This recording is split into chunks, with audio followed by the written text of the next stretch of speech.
को केवल और केवल अनुभव ही किया जा सकता है, अनुभूति के साथ ही उसको जाना जा सकता है। तो मेरी आपसे प्रार्थना है, आज आपका सारा चित्त,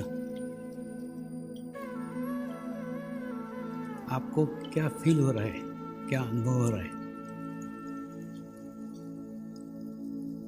इस ओर लगाइए तो आपको अनुभव होगा कि आत्मेश्वर महादेव आपके भीतर ही बैठा हुआ है, आपके अंदर ही बैठा हुआ है।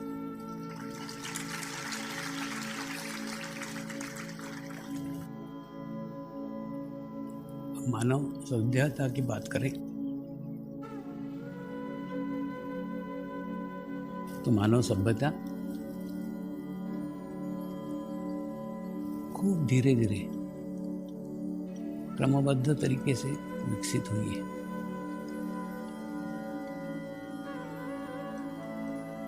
हजारों साल में विकसित हुई है।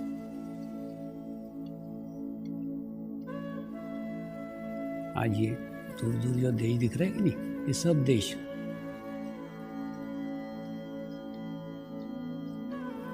एक समय एक ही स्थान पे थे। समय के साथ साथ धीरे धीरे धीरे धीरे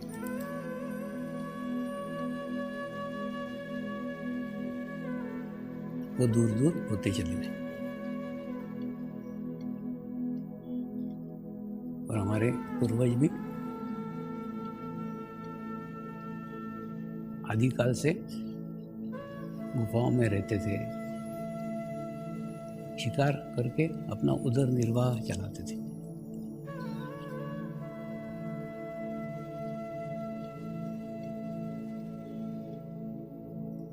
पशु पक्षियों को मार के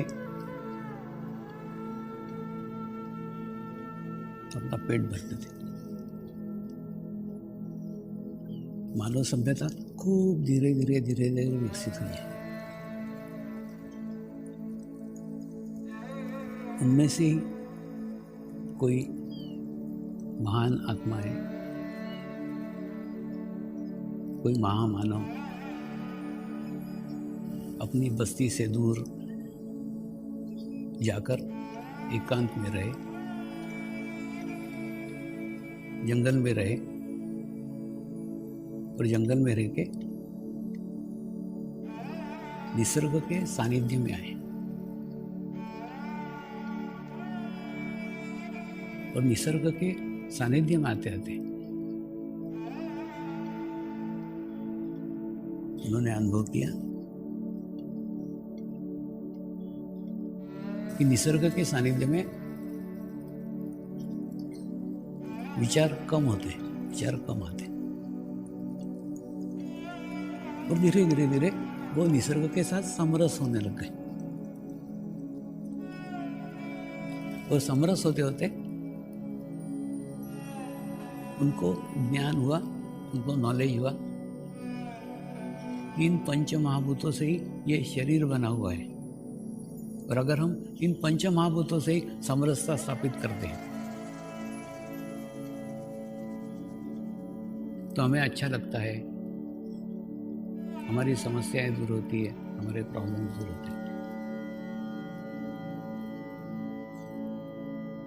तो कुछ लोग तो वहां जाकर स्थित हो गए, आए ही नहीं। लेकिन उनमें से कुछ लोग वापस बस्ती में आए। बस्ती में आकर के उन्होंने अपना ज्ञान, उन्होंने अपना नॉलेज, उनको जो कुछ नए बात पता लगी थी, जो नई जानकारी मिली थी, वो जानकारी उन्होंने अपने सब समाज के लोगों को दी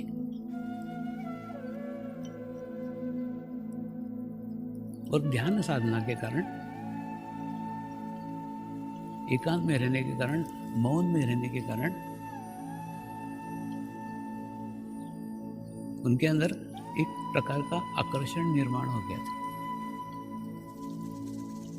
और उसी आकर्षण के कारण समाज के लोग उनकी तरफ आकर्षित हुए। आप उसको तेज भी कह सकते हैं। उसके बाद में उनकी बातें लोग महत्व देके सुनने लग गए बहुत कम लोग थे जो उनको उनके जीवन काल में जान पाए, और वो चले जाने के बाद में उन्हीं को देवताओं का दर्जा मिल गया। और उन्होंने बताया हुए उपदेश, उन्होंने बताया हुए अनुभूतियाँ, उन्होंने बताया हुई अनुभव बाद में आके धीरे धीरे धीरे एक उपासना पद्धति का रूप लेने लगे। खूब है, खूब उपासना पद्धति है। इस प्रकार से उपासना पद्धतियां विकसित हुई। जिस प्रकार से अभी है कि नहीं, नए नए सुविधाओं के साधन जुटाते हैं, नई नई साधन जुटाते हैं। उद्देश्य क्या है? मनुष्य को अधिक से अधिक सुविधाएं प्रदान करना, मानव को अधिक से अधिक सुविधाएं प्रदान करना। ठीक उसी प्रकार से उस समय उद्देश्य क्या था? मनुष्य के अंदर की मनुष्यता विकसित करना। उपासना पद्धति का एक ही उद्देश्य था, मनुष्य के अंदर की मनुष्यता जागृत करना, मनुष्य को जगाना। उसी के लिए सारे प्रयास होते रहे, सारे प्रयत्न होते रहे। वो उपासना पद्धतियां धीरे धीरे धीरे धीरे जाकर के एक धर्म का रूप ले लिया। वो धर्म कहलाने लग गए। लेकिन वास्तव में धर्म तो एक ही है, मनुष्य धर्म। और उसी मनुष्य धर्म को, उसी मनुष्यता को जागरूक करने के लिए ये उपासना पद्धतियां हैं। और सभी उपासना पद्धतियों का एक ही उद्देश्य था, मनुष्य के भीतर की मनुष्यता जगाना।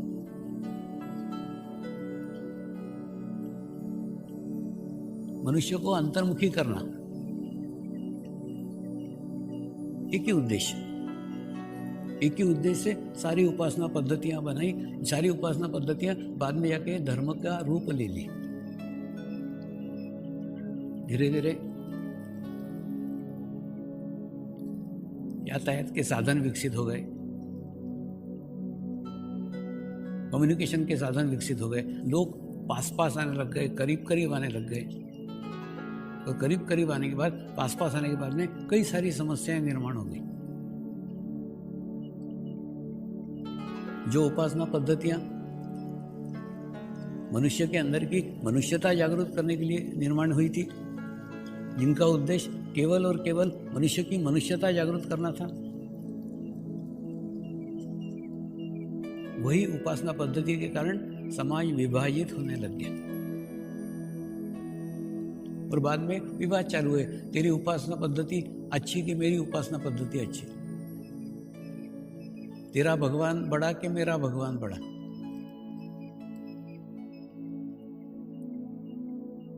माने जो उपासना पद्धतियां मनुष्य के अंदर की मनुष्यता जागरूक करने के लिए निर्माण हुई थी, वही उपासना पद्धतियां मनुष्य को मनुष्य से झगड़ा करने का निमित्त बन गए, कारण बन गए। और मनुष्य मनुष्य से दूर होने लगे। कारण क्या था? सभी उपासना पद्धतियों में एक ही बात कही गई थी, अच्छे कर्म करो, बुरे कर्म मत करो। अच्छे कर्म करो, बुरे कर्म मत करो। पुण्य कर्म करो, पाप कर्म मत करो। सभी उपासना पद्धतियों का आप निचोड़ निकालो, एक ही बात है, पाप और पुण्य, अच्छा और बुरा। लेकिन कोई भी पद्धति पाप को पाप करने से रोक नहीं सकती थी। पाप और पुण्य का ज्ञान देती थी, पाप और पुण्य का नॉलेज देती थी। अच्छा क्या है, बुरा क्या है, इसका ज्ञान कराती थी, लेकिन बुरा करने से रोक नहीं पाती थी। क्यों? क्योंकि बाहरी उपदेश थे, ये करना चाहिए, ये नहीं करना चाहिए, अच्छा है, ये बुरा है, बाहर से। उद्देश्य अच्छा था, ये उपदेश सुन करके लोगों में सुधार आए, लोगों में चेंज आए।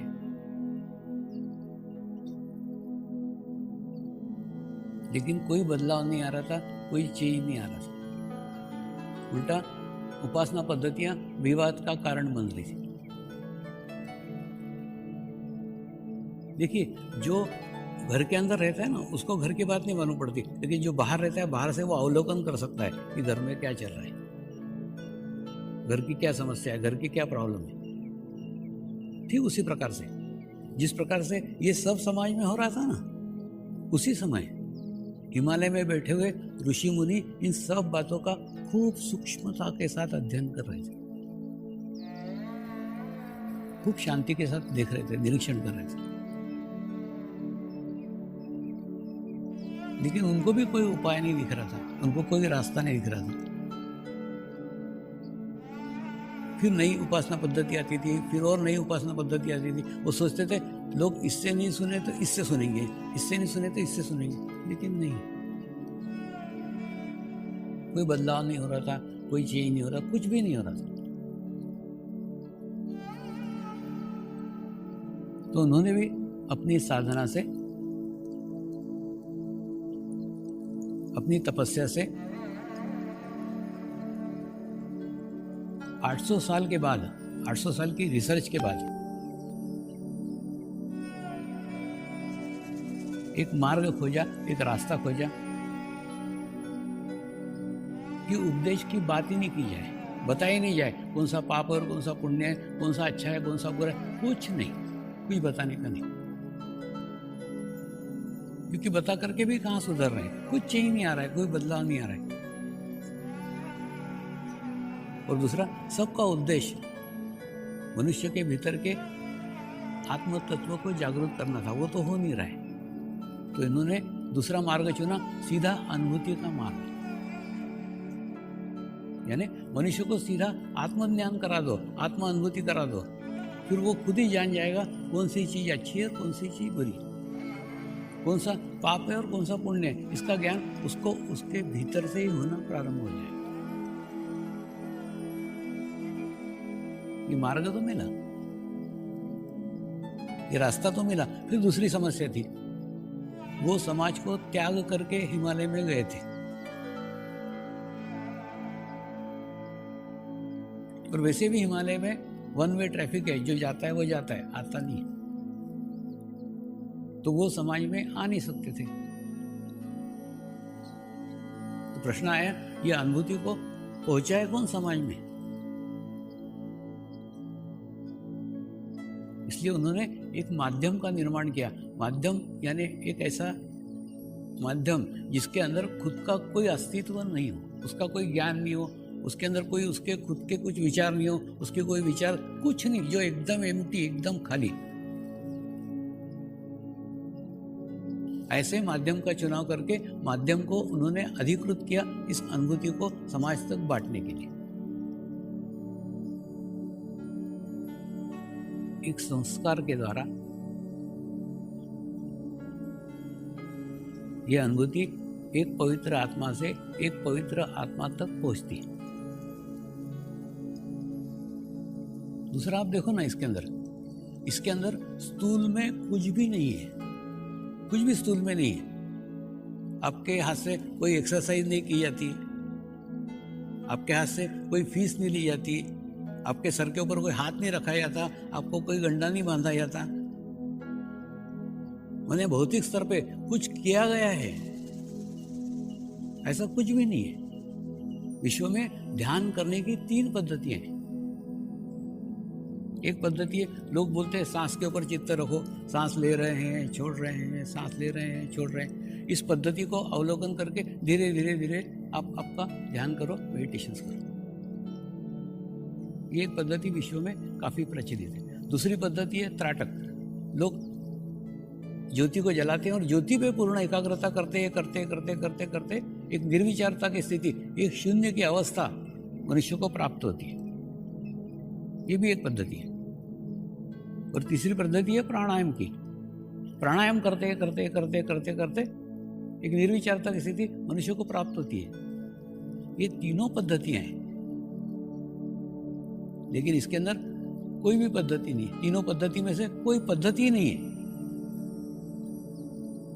इसलिए अब गए बार जैन मुनियों का शिविर लिया था, तो जैन मुनियों का शिविर 8 दिन तक हुआ। 8 दिन के बाद बोले स्वामी जी इसके अंदर आपने हमसे तो कुछ भी नहीं करवाया, तो हम बाहर जाके दूसरे मुनियों को क्या बताएंगे कि हम क्या सीख कर क्या है, कौन सी मेथड है, कौन सी पद्धति? कोई पद्धति नहीं है। अच्छा कुछ नहीं हुआ है ऐसा नहीं, हुआ है, लेकिन जो हुआ है उसको हम बता नहीं सकते, किसी को समझा नहीं सकते। क्या हुआ है पता नहीं, लेकिन हमारे में हुआ है, हमारे में चेंज है, हमारे में बदलाव हुआ है। लेकिन जो बदलाव हुआ है उसका वर्णन नहीं किया जा सकता, उसको समझाया नहीं जा सकता, केवल अनुभव किया जा सकता है। तो आप भी सोचो ना, इसके अंदर प्रगति, इसके अंदर प्रोग्रेस कैसे हो सकती है? पहली बात, स्थूल में इसके अंदर प्रोग्रेस होगी नहीं, स्थूल में इसका कोई रोल ही नहीं है। आपके अहंकार को, आपके ईगो को कुछ जगह मिले, ऐसा कुछ भी आपको करने को नहीं मिलता है कि मैंने इतनी फीस भर के ये सीखा, नहीं, मैंने ये एक्सरसाइज करके सीखा, नहीं, मैंने प्राणायाम करके सीखा, नहीं, मैंने एकाग्रता करके सीखा, नहीं, मैंने त्राटक करके सीखा, नहीं, मैंने कुछ किया है। इस मैं को कुछ जगह मिले, ऐसी कुछ भी जगह इसके अंदर नहीं है। यानी जो कुछ प्रगति होगी वो शरीर से होने वाली नहीं है। दूसरा है, इसके अंदर अकेले को कभी कुछ भी मिला हुआ नहीं है। जो कुछ मिला है वो आपको सामूहिकता में मिला है, कलेक्टिविटी मिला है। आपके घर पे आकर के माध्यम ने आपको कुछ अनुभव कराया नहीं, अनुभूति कराई नहीं। जो कुछ अनुभूतियां हुई, जो कुछ अनुभव हुआ है, वो आपको सामूहिकता के अंदर हुआ है, कलेक्टिविटी के अंदर हुआ है। यानी दो बातें ध्यान रखने की, एक तो जो कुछ मिला है वो सूक्ष्म अवस्था में मिला है, स्थूल में कुछ नहीं मिला। दूसरा, जो कुछ मिला है वो अकेले में कुछ नहीं मिला, सामूहिकता में मिला है, कलेक्टिविटी मिला है। तो अगर आपको इस मार्ग में प्रगति करनी की है, इस रास्ते से आगे चलना है, तो इन दोनों बातों को पकड़ के ही चलना पड़ेगा। दूसरा, सभी उपासना पद्धति में पाप और पुण्य, अच्छे कर्म, बुरे कर्म, इसी पे जोर दिया गया है। तो आज ये कर्म के चक्रों को भी आज थोड़ा समझ लो। कोई भी मनुष्य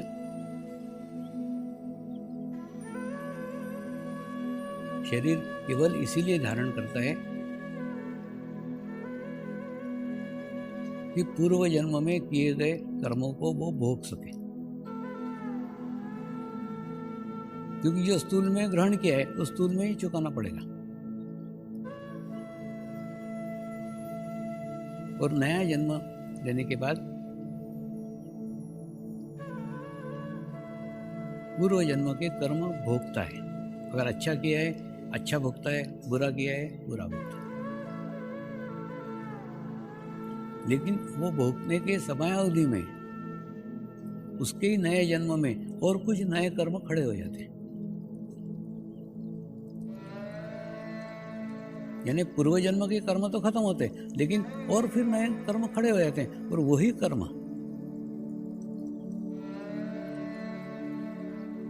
फिर उसका नया जन्म के लिए कारण बनते हैं, और फिर नया जन्म होता है। दूसरा, अगर अच्छे कर्म करते हैं तो अच्छे फल भोगते हैं, बुरे कर्म करते हैं तो बुरा फल भोगते हैं। फिर भगवान की आवश्यकता ही क्या है? फिर परमात्मा की आवश्यकता ही नहीं है। बुरे कर्म करेंगे बुरा कर्म भोगेंगे, अच्छा कर्म करेंगे अच्छा कर्म भोगेंगे। सचमुच भगवान की कुछ आवश्यकता ही नहीं है फिर। अब मान लो आपकी गाड़ी कीचड़ में गिरी है, और कीचड़ में आपको खूब आनंद आ रहा है, खूब मजा आ रहा है, खूब लोट लगा रहे हैं कीचड़ में, क्या स्वर्ग सुख मिल रहा है। ऐसा जब तक फील करोगे जब तक बाहर निकलोगे ही नहीं। लेकिन जब आप कीचड़ में लोट लगा रहे हो, उस समय आकाश में स्वच्छंद एखादा पक्षी उड़ते हुए देखते हो, उस पक्षी को देख करके तुम्हारी भी इच्छा होती है हम भी इस कीचड़ से बाहर निकले, हम भी इस खड्डे के बाहर निकले, हम भी ऐसे ही उड़े जैसा वो उड़ रहा है। तो सर्वप्रथम इच्छा होना आवश्यक है कि उसमें से बाहर निकलना है, ये कर्म के चक्र में से बाहर निकलना है। सर्वप्रथम इच्छा होनी चाहिए। और जब जैसे जैसे आप इच्छा करते हो, जैसे जैसे आपकी इच्छा तीव्र होने लग जाती है, वैसे वैसे आपके जीवन में इसी जीवंत माध्यम का आगमन होता है। और जीवंत आगमन होने के बाद क्या घटना घटित होती है? घटना ये घटित होती है, वो केवल आपको आकर के जगाता है। होता है कि नहीं? जैसे बच्चा माँ को बोलता है, माँ तो सुबह मुझे 4 बजे जगा दे, बाद में पढ़ाई वढ़ाई सब मैं कर लूँगा। जैसे मुझसे जगना नहीं होता, तो जगा दे 4 बजे। बस यही की ये घटना है। उसका काम कुछ नहीं है, वो सिर्फ आपको जगा देता है। जगा देता है यानी आपको याद दिलाता है कि आप देह में हो, लेकिन आप देह नहीं हो।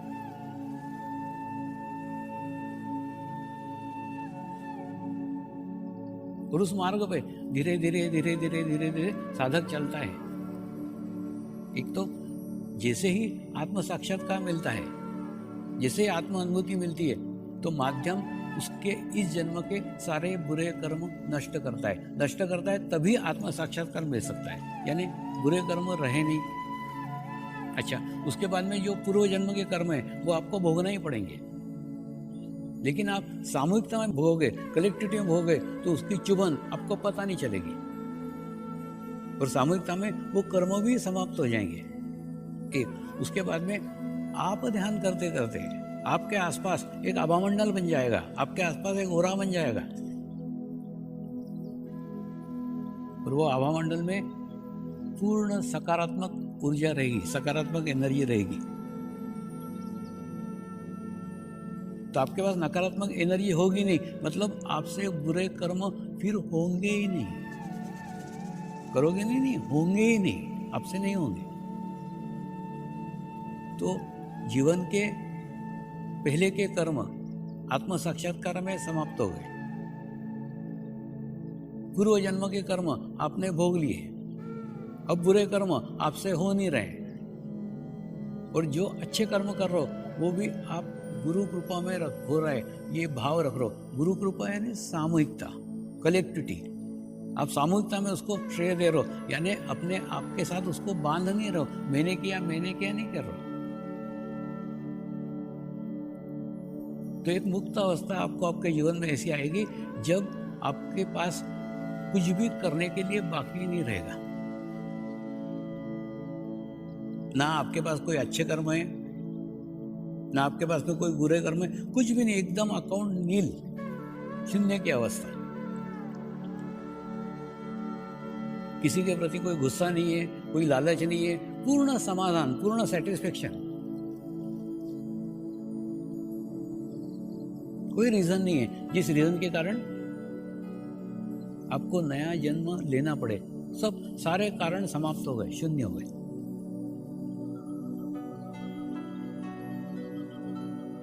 तो ये मुक्त की स्थिति मोक्ष की स्थिति है। इसके बाद में दूसरा जन्म नहीं है।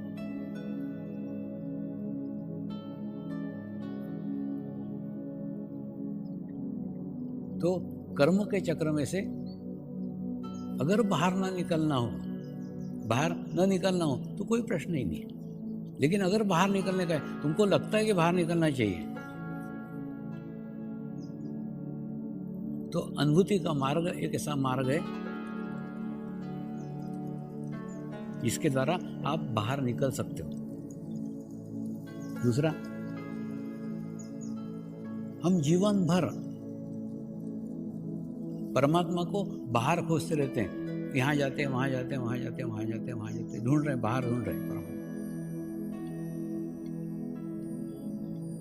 जबकि वो आपके भीतर ही बैठा हुआ है, आपके अंदर ही बैठा हुआ है। और वो जितने आपके करीब है, वो आपके जितने पास है, उतना बाहर का परमात्मा नहीं है। परमात्मा तो सर्वत्र है, परमात्मा कहाँ नहीं है।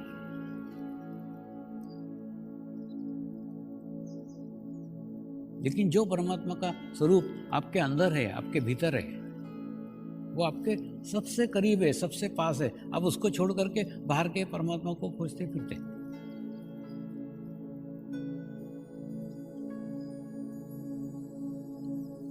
और जो आप बाहर परमात्मा खोजते ना, वो भी सारे मिरर है, सारे आईने हैं। आईने यानी वहां जाकर के आप अंतर्मुखी होते हैं और जाकर के पहुंचते हो आपके अंदर के परमात्मा के पास। आपको जो वहां जाके अच्छा लगता है कि नहीं, वो भी सिर्फ इसी के लिए क्योंकि उसके निमित्त से, उसके कारण आप आपके अंदर के परमात्मा तक पहुंचते हो। आप जैसे किसी मंदिर में जाते हैं, किसी देवता के मूर्ति के सामने खड़े होते हैं, एक क्षण खड़े होते हैं, एक क्षण में आपको बहुत सुख की प्राप्ति होती है, बहुत आनंद लगता है, बहुत अच्छा लगता है। क्यों? किसी महात्मा ने, किसी संत ने अपनी अंतर्मुखी शक्तियां उस देवता में डाली हुई है, उस देवता की मूर्ति में डाली हुई है। इसके कारण जैसे आप मूर्ति के सामने आते हैं, आप अंतर्मुखी हो जाते हैं, आप आपके अंदर के परमात्मा के पास पहुंच जाते हैं, एक क्षण में पहुंच जाते हैं। लेकिन निमित्त लगता है, मूर्ति नहीं होगी तो नहीं जाएंगे। जैसे होता है कि नहीं, अपने को अपना चेहरा देखने का है तो अपने को मिरर चाहिए, मिरर होगा तो चेहरा दिखेगा, मिरर नहीं होगा तो चेहरा नहीं दिखेगा। देवताओं की मूर्तियां मिरर है, ये आपको रिफ्लेक्ट करती है, आपको आपके ही परमात्मा को मिलाती है, एक मिरर का काम करती है। वैसे ही आप किसी समाधि स्थान पे जाते हैं, वहां पे भी जाने के बाद में वहां पे वो शरीर रखा हुआ है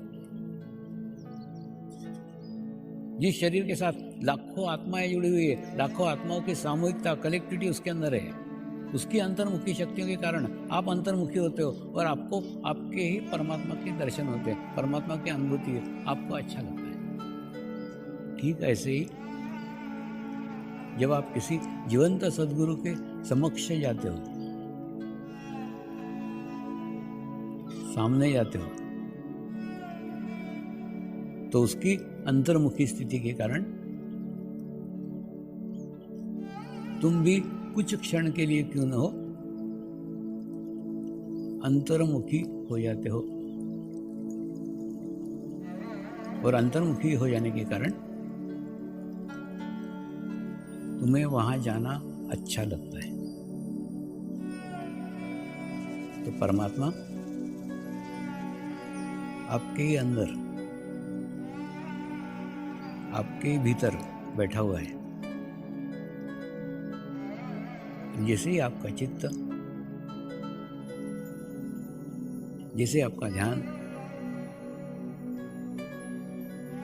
किसी मूर्ति के कारण, किसी समाधि के कारण, किसी जीवंत गुरु के कारण, उसके निमित्त से जैसे आपका चित्त आपके भीतर के परमात्मा पे जाता है, आपको बहुत अच्छा लगता है, बहुत सुख की प्राप्ति होती है, बहुत आनंद की प्राप्ति होती है। जिस प्रकार से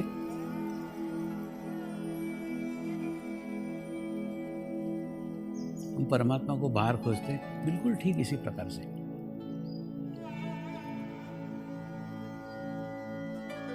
हम सुख को भी बाहर खोजते हैं।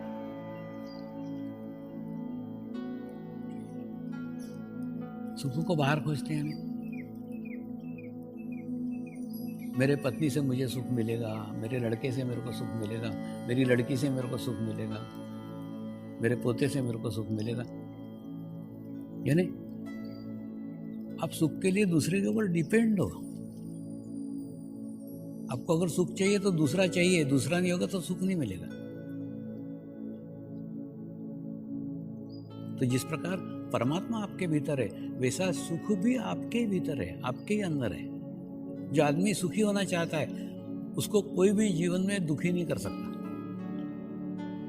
और जो आदमी दुखी होना चाहता है उसको जीवन में कोई भी सुख ही नहीं कर सकता। क्योंकि सुख और दुख ये बाहर से नहीं मिलता है, ये आपके अंदर की भावना है।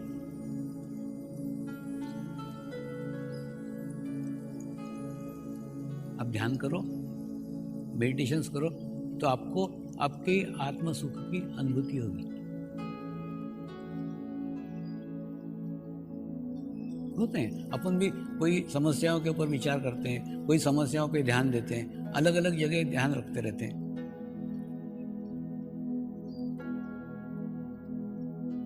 हमारा भी चित्त बटा रहता है, नहीं होता ऐसा नहीं। अब मैं मेरा ही अनुभव बताता हूँ। अभी इस गहन ध्यान अनुष्ठान में मुझे आत्म सुख की अनुभूति हुई। और कई बार क्या होता है ना, अपने को अपना नहीं समझता जब तक अपने को कोई उसका एहसास नहीं करा दे, अपने को उसका अनुभव नहीं करा दे।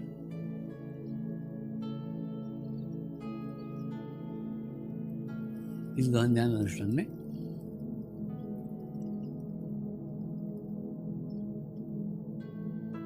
एक दिन मुझे ही मेरे आत्मा के दर्शन हुए। कुछ नहीं, ध्यान में जैसे आंखें बंद ही हो, सामने एकदम बड़ा लाइट आ जाए तो बराबर आंखों में पता चलता है कि प्रकाश आया है।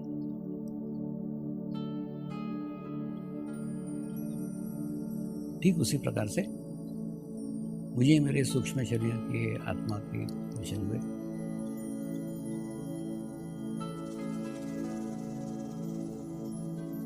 उसने अनुभव कराया, जीवन में तेरा कोई कार्य अब बाकी नहीं रहा।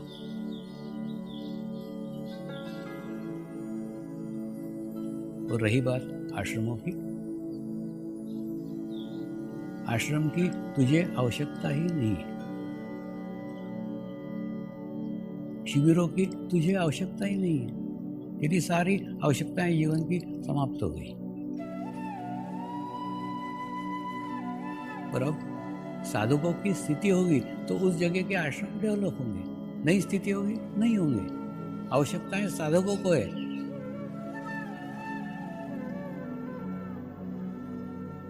ऐसा कह के मुझे ही एक सुख का अनुभव कराया।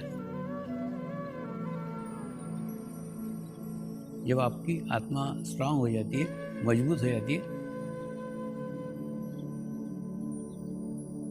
तो वही आपको गाइडेंस करती है, वही आपको मार्गदर्शन करती है, वही आपको बताती है।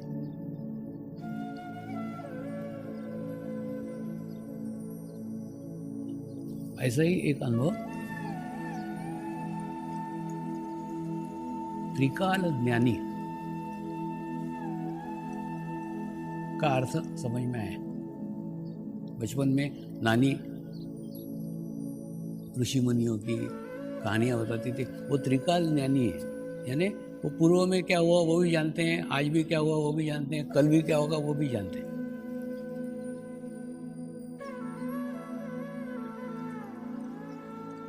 तो इस गहन ध्यान अनुष्ठान में यह अनुभव आया कि त्रिकाल ज्ञानी सिद्धि नहीं है।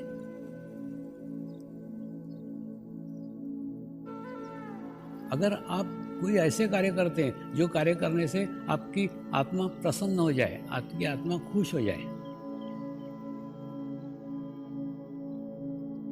तो वो आत्मा सशक्त हो जाएगी। और सशक्त होने के बाद में आपका चित्त भी सशक्त हो जाएगा। और सशक्त चित्त कहीं पे भी, कभी भी, किसी भी क्षण जा सकता है।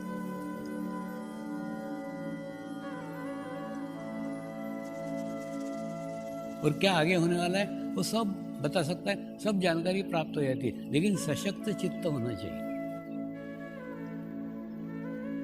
आज से ही 20 साल पहले राम भाई मुझे मिले थे और राम भाई को मैंने एक पत्र लिखा था। और ये जो अभी हुआ है ना इतना फेराड़ा, ये सब होगा, ये सब उनको लिख के 20 साल पहले बता दिया था, ऐसा सब होने वाला है।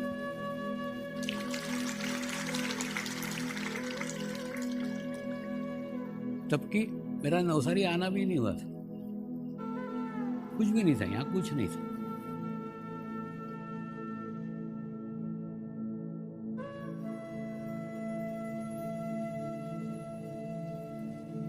दूसरा,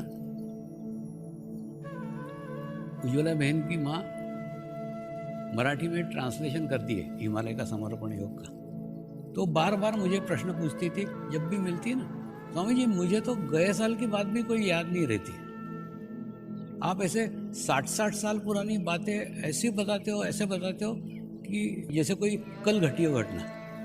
ये कैसे संभव है, कैसे होता है? तो उस समय तो मैंने उत्तर दिया था कि वो फिल्म सरिका मेरे सामने चलता है और उसके बाद में वो लिखता हूँ। लेकिन इस गहन ध्यान अनुष्ठान में ये अनुभूति हुई, फिल्म नहीं चलती है, चित्त से उस काल में चला जाता हूँ, 60 साल पहले के काल में चला जाता हूँ। और काल में जाने के बाद में छोटी छोटी छोटी छोटी बातें भी सारी पता चल जाती है। उस काल के अंदर जो घूमते रहता है सब पूरा का पूरा आ जाता है। बशर्ते जिसने पूछा है ना, उसकी वो तीव्र इच्छा होनी चाहिए। अपना स्वयं का इच्छा से नहीं होता, स्वयं की इच्छा से नहीं जाता। जैसे एक साधिका ने मुझे प्रश्न किया था कि कौन सा ऐसा कारण है जिस कारण से तुम परमात्मा को खोजने निकल पड़े। कारण आज तक मेरे को किसी ने नहीं पूछा था। कोई घटना होगी ना, कोई कारण होगा जिस कारण से कि तुमको एकदम इच्छा हुई कि परमात्मा को खोजने निकलने का, या उसकी तीव्रता होगी वो जानने की। तो घटना मैं आपको संक्षेप में बताता हूँ, तो बाद में मैं लिखते समय उसको 13 पेज में लिख दिया। मैंने इतना बारीक बारीक बारीक बारीक उस समय का लिया। शॉर्ट में ये है कि मैं मेरे नाना जी को बहुत प्रेम करता था, नाना जी से खूब ज़्यादा अटैच था।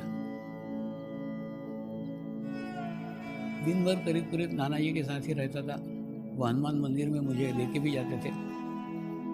एक दिन शाम को थोड़ा अंधेरा हो रहा था, अंधेरा मतलब 7-7:30 का टाइम पे ऐसा।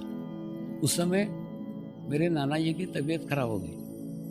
नाना जी की तबीयत खराब हो गई और मुझे मेरे मामा बोला, तेरे को डॉक्टर श्रोती का घर मालूम है ना? मैं बोला हाँ, मैं वहाँ वो जंगली इमली तोड़ने जाता हूँ, पत्थर मारता हूँ तो जंगली इमली टूटती है, तो वो घर मालूम है मेरे को पक्का। तो जाओ उनको बुला के ला, अपने नाना जी की तबीयत ठीक नहीं है। तो मैं उनको बुलाने के लिए उनके घर पे गया तो वो उनके पत्नी के साथ बाहर बगीचे में खड़े थे। खड़े रह करके उनकी आपस में पति पत्नी की बातचीत चल रही थी। कितना बड़ा दिख रहा है ना, कितनी लंबी पूछ है ना, उनकी ऐसी बातचीत चल रही थी। और मैंने उनको जाके बताया कि वो नाना जी की तबीयत ठीक नहीं है, आप आ जाओ, आपको बुलाया। हाँ बोले आता हूँ। लेकिन उनकी बातें ऐसी चल रही थी, कितना बड़ा दिख रहा है ना, कितनी बड़ी, बहुत ही लंबी पूछ है ना, ऐसा। और वो आकाश की तरफ देख करके कुछ बातें कर रहे थे। और मैं जो घबराया वहाँ से जो सीधा भागा तो सीधा नाना जी के पास ही जाके घुसा। तो मैंने सोचा कोई राक्षस बाहर आकाश में दिख रहा है, जो ये लंबा कितना बड़ा है, कितनी बड़ी पूछे वगैरह। फिर मैंने सब किस्सा वो नाना जी को बताया रात को कि मैं उनको बुलाने गया था ना, आपकी तबीयत खराब इसलिए। तो वो बोले कितना बड़ा है ना, कितनी बड़ी पूछे है ना। नाना जी बोले वो कोई राक्षस नहीं है, वो तो एक पुच्छल तारा था। तो पुच्छल तारा वो आकाश में दिखता है, एक तारा रहता है, उसकी पूंछ रहती है, इसलिए उसको देख करके वर्णन करेंगे। ऐसे समझा करके उनके साथ में रात को सोया। और दूसरे दिन उठा तो मैं उनके पास में नहीं था, रोज रात को उनके साथ। दूसरे दिन देखा तो पड़ोसी एक रहते थे, उनके घर के ऊपर मैं सोया हुआ था। बाद में मेरे को उठाया गया, उसके बाद में वो नाना जी का देहांत हो गया था। और मेरे को तब देहांत कुछ नहीं समझता था। नाना जी कहाँ गए? भगवान के पास गए। नाना जी कहाँ गए? भगवान के पास। मेरे को लगा वो हनुमान मंदिर गए। तो फिर मेरी इच्छा हुई, अच्छा वो भगवान के पास गए, मेरे को भी भगवान के पास जाने का है। तो बोले नहीं ऐसे नहीं जाते आते। मैं बोला नहीं, मेरे को जाने का ही। ऐसे करके फिर मेरे को भगवान में कोई इंटरेस्ट नहीं था, मेरे को नाना जी में इंटरेस्ट था कि नाना जी को खोजने के लिए भगवान के पास जाने का, क्योंकि नाना जी भगवान के पास गए। ऐसे करके फिर मैंने इतनी छोटी छोटी बातें लिख के 13 पेज उसके ऊपर लिखे गए पुस्तक में। तो कहना मतलब जब चित्त से उस काल में जाते हैं ना, शॉर्ट में कहने का अर्थ मेरा यही है कि चित्त 60 साल पहले चला जाता है और 60 साल पहले की बातें इतनी छोटी छोटी छोटी छोटी छोटी आ जाती कि जो ऐसे पूछोगे तो नहीं बता सकते या नहीं कर सकते। तो ऐसा धीरे धीरे आता है। अब जैसे डॉक्टर विनीताई, वो मेरे को इंग्लैंड में मिली थी 2 साल पहले, इंग्लैंड के आश्रम में मिली। और उस समय अमेरिका के चुनाव चल रहे थे, चुनाव होने वाले थे। समझ जी, वो ट्रम्प जीतेगा क्या कौन जीतेगा? वो बोला कि ट्रम्प जीतेगा। तो बोले ट्रम्प जीतेगा, उसका तो बहुत खराब स्थिति है। मैंने कहा तू आगे देख क्या होता है करके। तो बाद में फिर वो ट्रम्प ही जीता। ऐसा तो क्या होता है। और दूसरा ये एक क्षण में होता है, जैसे उसने पूछा ना, एक क्षण में उस स्थिति में रिजल्ट पे गए, वापस आए, उसको उत्तर दिया, जबकि मेरे को वहाँ के पॉलिटिक्स का कुछ भी ज्ञान नहीं। उसके बाद में ये न्यूज़ जर्मनी पहुँच गया, क्योंकि वो जर्मनी के थे।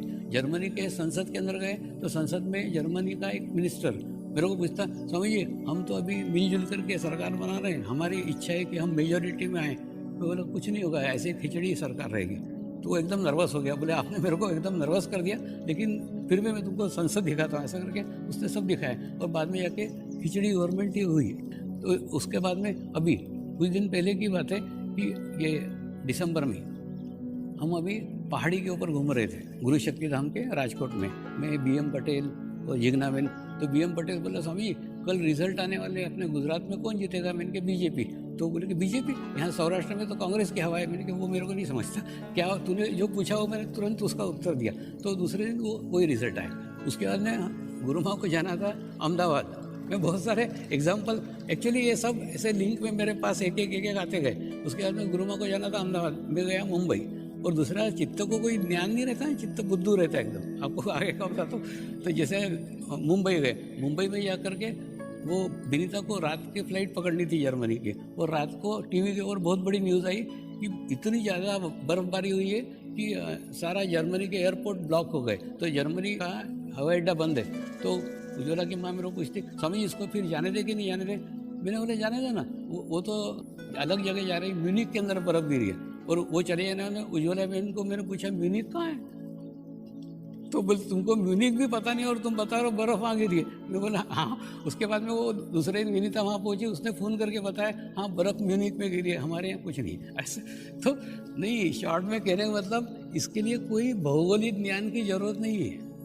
वो उज्ज्वला बहन बोलती है तुमको म्यूनिक कहाँ है वो नहीं मालूम, और म्यूनिक में बर्फ गिरी है वो बता रहा हूँ। तो इसके अंदर इसको कोई नॉलेज। और एक्चुअली क्या होता है, एक क्षण में वो घटना घटती है, एक क्षण में वहाँ चित्त जाता है, तुरंत उत्तर ला के देते हैं। दूसरा एक प्रश्न ये था बर्फ कहाँ गिरी है, तो नजर आया म्यूनिक में गिरी है। फिर उसको पूछा म्यूनिक कहाँ है? तो कहने का अर्थ है चित्त स्ट्रांग होने के बाद में तुम एक क्षण में, हाँ दूसरा अगला ऐसा नहीं कि इस जन्म का, चित्त पूर्व जन्मों में ही जाता है। अब मैं आपको बात करता हूँ कि आप वर्तमान में रहो, प्रेजेंट में रहो, सब कुछ है, लेकिन आपके पूर्व जन्मों को भी जानता हूँ। कोई भी व्यक्ति सामने आता है ना, तो जैसे बाहर से कोई पत्र आता है, आप कैसे, आजकल तो नहीं आते पत्र, ईमेल आते हैं, लेकिन पत्र आने और सबसे पहले क्या देखते हैं, ये पत्र किसका है, मेरे को भेजा है ठीक है, किसका है। वैसे मेरे सामने कोई भी व्यक्ति आया, मैं देखता हूँ ये कहाँ से डिस्पैच हुआ है। नहीं, एक्चुअली तुम लोग कोई ऐसे थोड़ी आए हो, तुमको लात मार के किसी ने तो भी हकाला हुआ है तो तुम यहाँ आए हो, तो किसने भेजा है वो देखता हूँ।